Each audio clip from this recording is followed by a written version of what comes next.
हिंदू धर्म में जीवितपुत्रिका व्रत का विशेष महत्व माना जाता है। बिहार, झारखंड, उत्तर प्रदेश समेत कई राज्यों में इस व्रत को बड़े ही श्रद्धा पूर्वक और भक्ति भाव से किया जाता है। इस व्रत को जितिया या ज्यूतिया का व्रत भी कहते हैं। इस दिन माताएं अपने संतान की लंबी आयु के लिए व्रत रखती हैं। यह व्रत कठिन व्रतों में से एक माना जाता है। यह व्रत 3 दिनों का होता है, जिसमें जितिया व्रत में महिलाएं 24 घंटे तक अन्न और जल कुछ भी ग्रहण नहीं करती हैं। तो आइए जानते हैं इस साल जीवितपुत्रिका यानी कि जितिया व्रत किस दिन रखा जाएगा, पूजा का शुभ मुहूर्त क्या है, नहाए खाए, खूर जितिया और व्रत का पारण कब किया जाएगा। दोस्तों, पंचांग के अनुसार हर साल अश्विन महीने के कृष्ण पक्ष की अष्टमी तिथि को जितिया का व्रत रखा जाता है।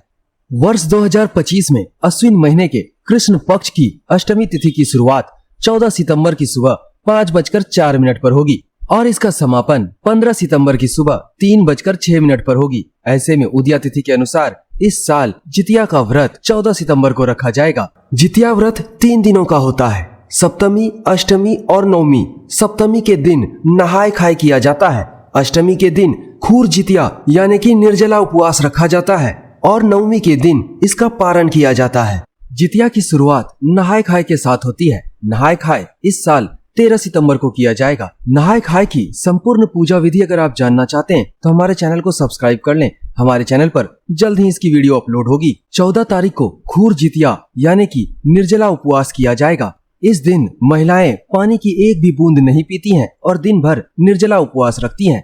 अगले दिन यानी कि 15 सितंबर को इस व्रत का पारण किया जाएगा। पारण करने का शुभ समय सुबह 6:26 के बाद का है। इसके बाद आप कभी भी पारण कर सकते हैं। आइए जानते हैं जितिया व्रत की पूजा विधि के बारे में।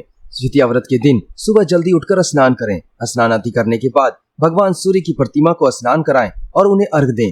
धूप, दीप आदि से आरती करें और इसके बाद भोग लगाएं। इस दिन जिमुतवाहन भगवान चील और सियारन की पूजा की जाती है। इसके लिए आंगन में पोखर बनाया जाता है और मिट्टी के साथ गोबर से लिपाई की जाती है। मिट्टी और गाय के गोबर से चील और सियारन की मूर्ति बनाई जाती है। कुसा से जिमुतवाहन भगवान की प्रतिमा बनाई जाती है। इसके बाद इन्हें धूप, दीप, चावल और पुष्प इत्यादि अर्पित किया जाता है। इसके बाद विधि विधान से पूजा की जाती है और व्रत की व्रत कथा को सुना जाता है। आज के दिन जितिया की व्रत कथा को अवश्य सुने, तभी आपका व्रत संपन्न होगा। दोस्तों, जितिया व्रत से जुड़ी हुई तमाम जानकारियों के लिए हमारे चैनल को सब्सक्राइब करें।